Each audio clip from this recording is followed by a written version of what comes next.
Heavens, would you just look at the time. It's well past due. I got around to putting together Volume 2 of the Doomed demo disc. If you're not familiar with this format, this is essentially an excuse for me to showcase a number of highly impressive Doom mod demos that I've experienced recently, consolidate them into a single video, and hopefully give you lot a taste of some potentially awesome projects. First up, and technically not a mod, but actually a full standalone game, but screw it, I make the rules around here, is VOMITOREUM, a delightfully named creation from the twisted mind of Scumhead. If you're not familiar with the author, then you may recognize his particular sense of style, shared by the likes of other Scumhead joints such as Shrine, Lycanthorn, and the respective sequels. As for what the ever-loving heck is going on here, the eponymous VOMITOREUM itself turns out to be a cosmic entity that has set its sights on some poor, unfortunate world, where it's decided that it might be nice to go chunder cursed fog all over it. As you do. After beating it back once, the inhabitants didn't bet on it coming back for seconds, which is where you come in.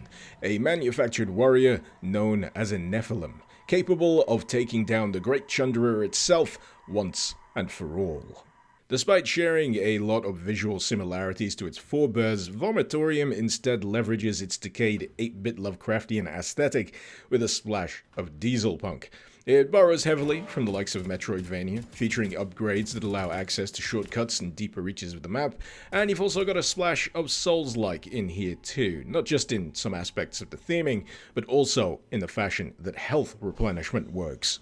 As for the nuts and bolts of shooting things in the face, once you remove the fascinatingly twisted designs of what you're shooting at, truth is that for the most part it's pretty straightforward stuff. In terms of available weaponry, you've got the Colt pistol as your starting weapon, a reasonably satisfying semi-auto, delivering snappy-feeling shots that seem more biological in nature than your average projectile. The Bunker Gauntlet delivers you not only a melee option, but also a way of breaking through certain blocks to discover upgrades and alternate routes. I guess you can punch enemies with it, but sadly, I didn't get too much of a chance to actually put it through its paces. A shame, considering that the dash boot upgrade actually adds a big ol' lunge to that outstretched closed fist. Maybe opportunity will reveal itself later on down the line in the full version of VOMITOREUM. But back to the more conventional weaponry, not long after you defeat a hovering conglomerate of flesh and manifest agony, you'll be able to use a fetal soul upgrade to curl up tighter than an armadillo with a stomach cramp and roll your way on through to the next area where you'll be able to make use of the trench gun. Not a lot to say about this one really, it's a spread fire shotgun, only it shoots snot. Personally, I feel like this weapon could be a little stranger, especially when you stack it up to the last available weapon that you'll discover on your travels here, which resembles more a head-on collision between a cannon and a musical instrument. What really kept me invested, however, was the tangible sense of place that VOMITOREUM seems able to generate. And this is of course thanks to a well-implemented degree of interconnectedness between the varied areas here, lending itself quite well to that Metroidvania style of progression. It's a relatively brief demo, clocking in at around half an hour's worth of derping about from yours truly, yet I felt it's a pretty good representation of what author Scumhead is shooting for when it comes to the potential final package. If there's a few hopes I have for what I'd like to see in regards to that final full version of VOMITOREUM, I would probably like to see enemies become a bit more challenging, at least so far as to force me to lean a little bit more on those health resupply charges. As it currently stands, you end up with quite a lot of health, so you do end up feeling quite tanky in the face of most monstrosities you'll face, even when it comes to the likes of the big bad boss towards the end. I certainly can't fault it for design. It certainly looks intimidating, but I can't always help but feel a sense of deflation when something turns out to be a lot easier than you imagine. And as for a few ways this could be tweaked, I'd say just straight up double its health pool. Don't be afraid to make me sweat.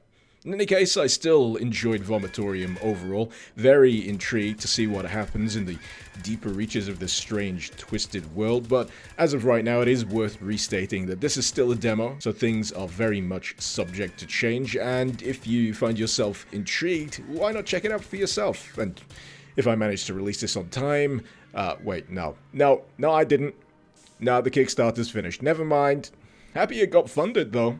Golden Souls as a series of mods should be pretty recognizable to most who dabble, but for those of you unawares, you should absolutely go and bag yourselves a copy of the first and second entries of Golden Souls right this second.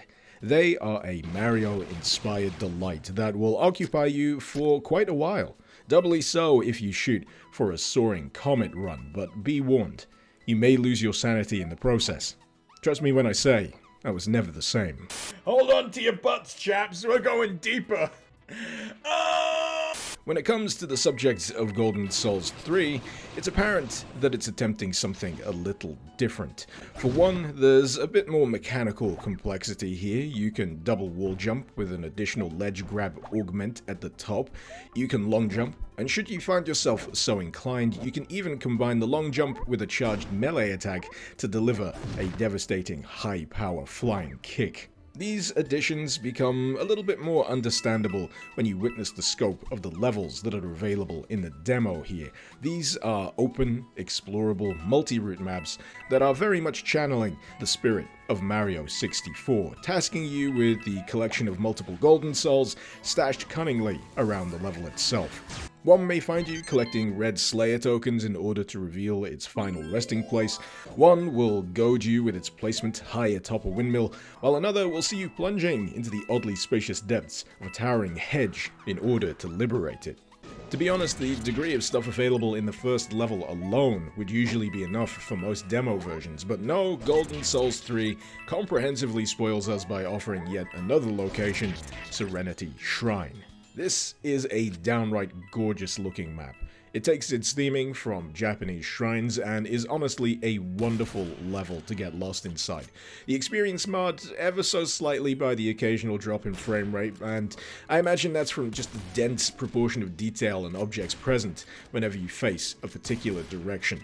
Weaponry-wise, you've got a pew-pew primary pistol with a charged railgun ult, which keeps it nice and relevant deeper on into most levels.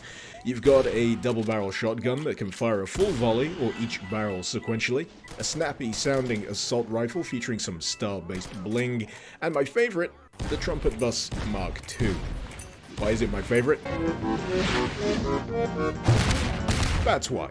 That said, it's not a weapon that occurs as part of standard gameplay. It is something you will have to unlock, which just adds greater incentive to seeking out additional collectibles, such as the big coins scattered across both levels. As for how the moment-to-moment combat feels with these weapons in the mix, it's a deceptively breezy affair, often granting you lots of space to maneuver, but on the other hand also lulling you into a false sense of security as other enemies potentially lob shots at you from out of sight, and believe me, when they connect, they can take hefty chunks out of your health bar. Collecting all of the available souls on either of these levels will also grant you access to the final soul of the map, essentially presenting you with a showdown versus that level's resident boss, provided you can of course make it through the stronghold first. Despite thoroughly enjoying the idea of fighting a King Kako with a tiny crown, I couldn't help but feel that he fell a little too quickly, even against the raw power of the Trumpet Bus Mark II. Though, if you do seek a little bit more challenge from your boss encounters, know that the one featured at the end of Serenity Shrine is a much more amped up affair. In the more general course of gameplay, however, you may also find yourself occasionally running low on supplies during your travels, and in that regard, you'll also have the opportunity to return to the demo hub map. Additional ammo can be bought from the various vending machines scattered around the place here, and if you need a top-up on your health or armor, then I highly recommend you see what's on the menu over at Thy Fries Consumed. The hub map itself here also just turns out to be a really pleasant place to hang out, featuring quite a few interesting things for you to discover, such as a pain elemental called Jordan that somehow got himself stuck on a roof, a gang of shy guys that just happen to enjoy squatting in an alley listening to hard bass, or just a really confused Hell Knight that's wondering why he's stuck here in the first place. Seriously though, there is just a generous degree of content available here in the Golden Souls 3 demo. I mean, on top of the souls, you've got the big coins to collect, and beyond that, you've also got trophies to find, each of which offering nods to other notable mods. Honestly, it both terrifies and excites me to consider just the sheer extent of what may end up being available come the full final release of Golden Souls 3. But if this demo and the last few entries are anything to go by, it's gonna be a ride well worth taking. Speaking of generous amounts of content, Divine Frequency certainly fits the bill. It is a bit of a difficult mod for me to describe, but if I had to take a swing at it, it'd be what happens when you throw elements of Bloodborne, Silent Hill, Stalker, maybe a dash of SCP into a blender, and then slap a trippy VHS filter effect over the top of it. This is probably the longest demo out of the bunch by far, and the reason I know this is because I spent over 2 hours recording footage for it, still have no idea what's going on, or whether I'm anywhere near the end of the goddamn thing.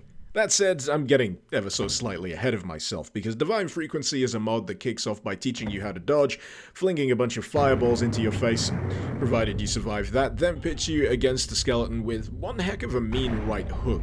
Both of these encounters, I imagine, are designed to teach a few important things to you. The first of which being, of course, dodge, and the second of which being, don't be afraid to run away from things you have no hope of defeating. And then you wake up, but then you go back to sleep. But not before discovering that you are in fact some strange variety of hunter, plunging your way through nightmarish dreamscapes in hot pursuit of strange, supernatural entities. Why exactly? Reasons? Honestly, I have no goddamn clue. Maybe they threaten to puncture the veil of reality and cause chaos to spill out into our plane of existence or some shit. Your guess is as good as mine. All I know is that playing through this mod has been hands down one of the trippiest experiences I've had as of late. Right from the word go, this is a mod that seeks to put you off balance, keep you on edge, and just thoroughly immerse you in a sense of atmospheric dread so thick you could stab it with a fork.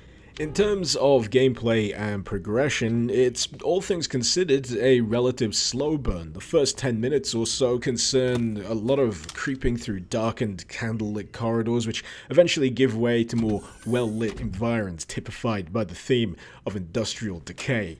You'll be privy to some quite effective scripted spooks, and by the time Divine Frequency sees fit to gift you with a weapon with which to defend yourself, it is received with quite a palpable sense of relief. Being armed, however, does not serve to diminish the tension of navigating Divine Frequency's dilapidated halls one jot.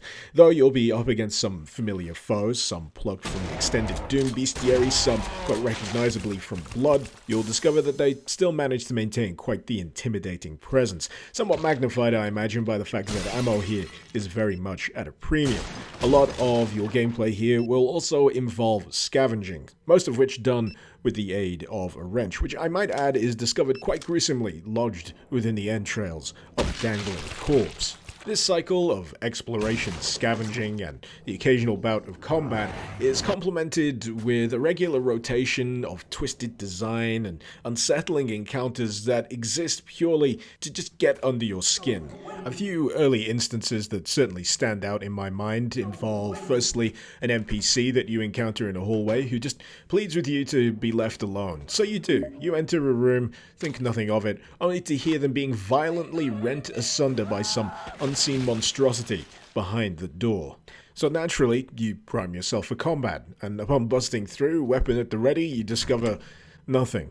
Just the corpse of the poor, unfortunate soul left behind. In the same section, there is quite possibly the most ominous toilet I have ever visited in a video game. Where the porcelain is supposed to be, instead, a gaping hole in the ground, eerie noises emanating from its depths, and what's worse, it's just big enough for you to jump down.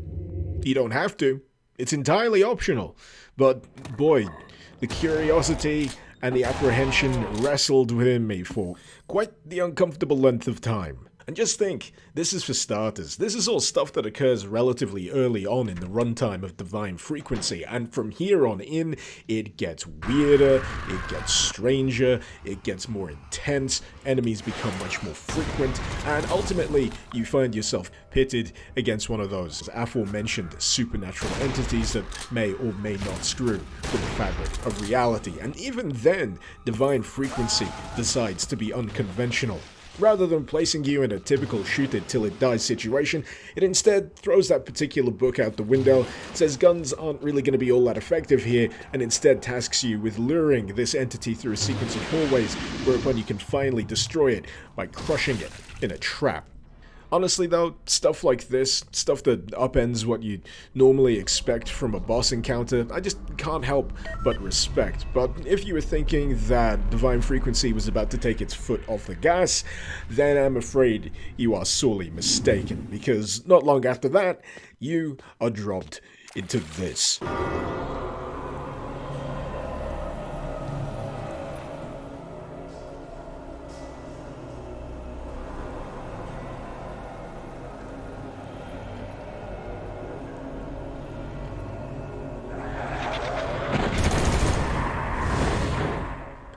Can you see why I've had a hard time trying to put into words how I feel about Divine Frequency?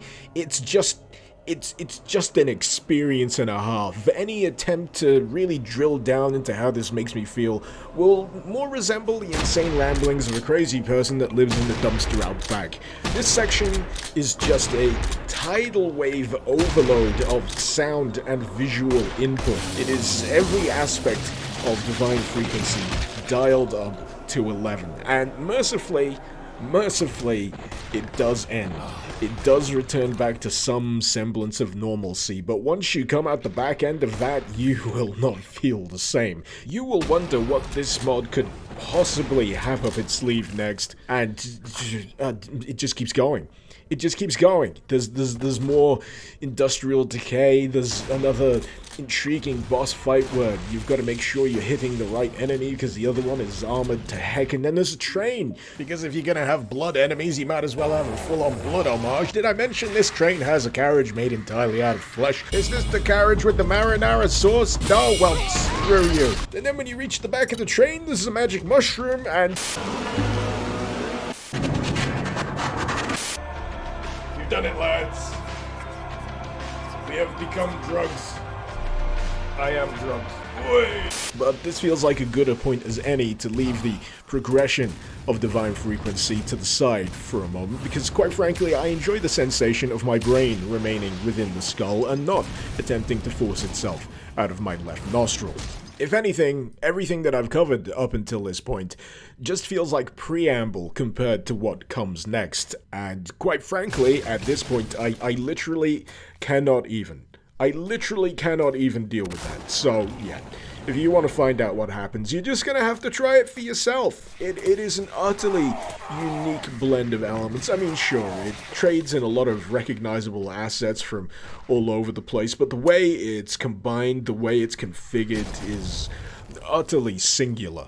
It's honestly seldom that I come across a mod such as this that just completely overrides my efforts to engage in any kind of meaningful, critical analysis. I mean, I haven't even gotten around to talking about the more nuts and bolts elements, if you could even call them that, of Divine Frequency. You've got the inventory system, which can include health and armor items, as well as a lantern with a refillable oil resource. You've also got a rechargeable health item powered by a resource called Psychus, and oh god, it's stuffed to the gills. It's too much. I've become the crazy person. It's happened. It's finally friggin' happened. You know what? I'm just gonna move into the dumpster.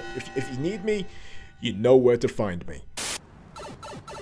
So, that got a little off the rails towards the end there, but I'm not joking when I say that talking about Divine Frequency damn near broke me. Either way, I'd still recommend it. Is good, as are all of the mods that I've covered in demo form here today. If you're interested in trying any of them, the links, as usual, are in the description below. In the meantime, I hope you've enjoyed, and if you've got any interesting suggestions for me to cover in the future, feel free to let me know in the comments below. But until next time, this has been Mr. Icarus. Thank you very much for watching. Icarus out.